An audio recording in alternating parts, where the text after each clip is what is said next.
കേരള തമിഴ്നാട് അതിർത്തിയിൽ യുവാവിനെ കഴുത്തറുത്തു കൊലപ്പെടുത്തിയ കേസിൽ അന്വേഷണം തുടരുന്നു. കളിയിക്കവിള ഒറ്റാമരത്ത് വെച്ച് നടന്ന കൊലപാതകം പണത്തിനു വേണ്ടിയെന്നാണ് സൂചന.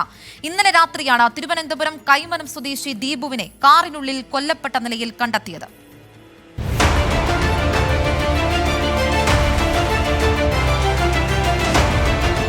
കേരള തമിഴ്നാട് അതിർത്തി കളിയിക്കവിള ഒറ്റാമരം എന്ന സ്ഥലം. അർദ്ധരാത്രി 12 മണിക്ക് ദുരൂഹ സാഹചര്യത്തിൽ സമീപത്തെ വർക്ക്ഷോപ്പ് ജീവനക്കാർ ഒരു കാർ കാണുന്നു. റോഡരികിൽ സ്റ്റാർട്ട് ചെയ്ത് ഇതുപോലെ ഹസാർഡ് ലൈറ്റും തെളിച്ച് ഏറെ നേരമായി കിടക്കുന്ന കാറിൽ സംശയം കൊണ്ടാണ് അവർ നോക്കിയത്. കാറിൽ കണ്ട കാഴ്ച നടുക്കുന്നതായിരുന്നു. സീറ്റ് ബെൽറ്റ് ഇട്ട് കഴുത്തറുത്ത് കൊല ചെയ്യപ്പെട്ട നിലയിൽ ഒരാൾ.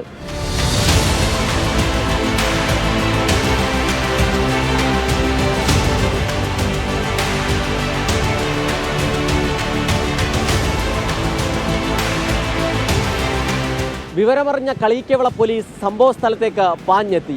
കാറിലുണ്ടായിരുന്നത് തിരുവനന്തപുരം കൈമനം സ്വദേശി ദീപു ആണെന്ന് കണ്ടെത്തി. JCB വാങ്ങാനായി കോയമ്പത്തൂരിലേക്ക് പോകും വഴിയായിരുന്നു ദീപു കൊല ചെയ്യപ്പെട്ടത്. ഈ കൂടെ ഉണ്ടായി എന്നുള്ളതൊക്കെ ഞങ്ങൾ പിന്നീട് പോലീസ് സ്റ്റേഷനിൽ വന്നു. ഇവിടെയൊക്കെ വന്നതിന് ശേഷം ഞങ്ങൾ പലരും പറഞ്ഞറിഞ്ഞതാണ്. ഞങ്ങൾക്കത് അറിയില്ലായിരുന്നു. ആരാണ് അവിടെ നിന്ന് വഴിയിൽ നിന്ന് കയറിയിട്ടുണ്ടോ കയറിയിട്ടില്ലയോ അല്ലെങ്കിൽ ആരാണ് കൂടെ ഉണ്ടായിരുന്നതെന്നും ഞങ്ങൾക്കറിയില്ല. ഇപ്പോൾ ഞങ്ങൾ ഇങ്ങനെ ഓരോന്നും പറഞ്ഞു കേൾക്കുന്നതാണിത്. പൈസ ഉണ്ടായിരുന്നു, പൈസ അയാളുടെ കസ്റ്റഡിയിൽ ഉണ്ടായിരുന്നു, അത് ഞങ്ങൾക്കറിയാം. അയാളുടെ മാനേജർ നല്ലൊരു പാർട്ട് ഇന്നലെ ബാങ്കിൽ നിന്ന് വിഡ്രാ ചെയ്തിട്ടാണ് ഈ ആവശ്യത്തിന് അയാളുടെ കൈ കൊടുത്തത്. മാനേജർക്കറിയാം. കോറിയുടമയായ ദീപു ഇപ്പോൾ ചെയ്യുന്നത് JCB വിൽപ്പനയാണ്. പല സംസ്ഥാനങ്ങളിൽ നിന്നുള്ള JCBകൾ നാട്ടിലെത്തിച്ച് അറ്റകുറ്റപ്പണി നടത്തി കച്ചവടം ചെയ്യുകയാണ് രീതി. അങ്ങനെ ഒരു JCB വാങ്ങാനുള്ള യാത്രയാണ് കളിയിക്കവിളയിൽ അവസാനിച്ചത്. സാമ്പത്തികമായി മെച്ചപ്പെട്ട ചുറ്റുപാടുള്ള ദീപുവിന്റെ കൊലയ്ക്കു പിന്നിലെ കാരണവും മറ്റൊന്നല്ല എന്നാണ് ലഭിക്കുന്ന വിവരം. ഗുണ്ടാ സംഘങ്ങളുടെ ഭീഷണി നേരത്തെ ഉണ്ടായിരുന്നതാണ് ദീപുവിന്റെ ഭാര്യയും മകനും പറയുന്നത്. പല സമയത്തും 5 ലക്ഷവും 10 ലക്ഷവും 50 ലക്ഷം വരെയും ആവശ്യപ്പെട്ട് ഗുണ്ടാ സംഘങ്ങളുടെ ഭീഷണി ദീപു നേരിട്ടിട്ടുണ്ട്. പണം തന്നില്ലെങ്കിൽ മക്കളെ അപായപ്പെടുത്തുമെന്ന ഭീഷണിയും ഉണ്ടായിരുന്നു. ഇന്ന് പറഞ്ഞത് 50 ലക്ഷം കൊടുത്തില്ലെങ്കിൽ തട്ടിക്കൊണ്ടുപോകുന്നൊക്കെ പറഞ്ഞു. സംശയം വെച്ചാൽ മറ്റേ JCB വാങ്ങാനാണ് അയാൾ മാത്രമാണ്.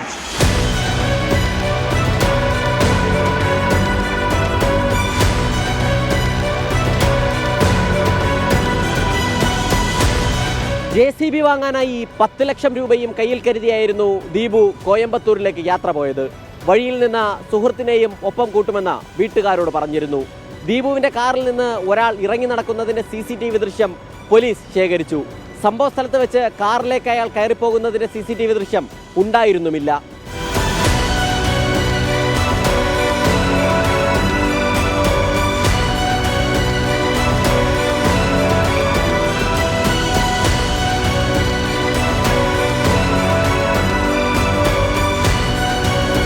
കയ്യിൽ കരുതിയിരുന്ന 10 ലക്ഷം രൂപയും മൊബൈൽ ഫോണും കാറിൽ നിന്ന് കണ്ടെത്താൻ കഴിഞ്ഞില്ല.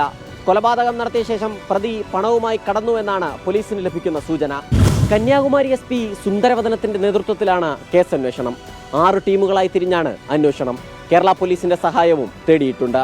പ്രതികളെക്കുറിച്ച് നിർണായകമായ സൂചനകൾ ലഭിച്ചിട്ടുണ്ടെന്നും അറസ്റ്റ് നാളെയോടെ ഉണ്ടാകുമെന്നും SP സുന്ദരവദനം വ്യക്തമാക്കി.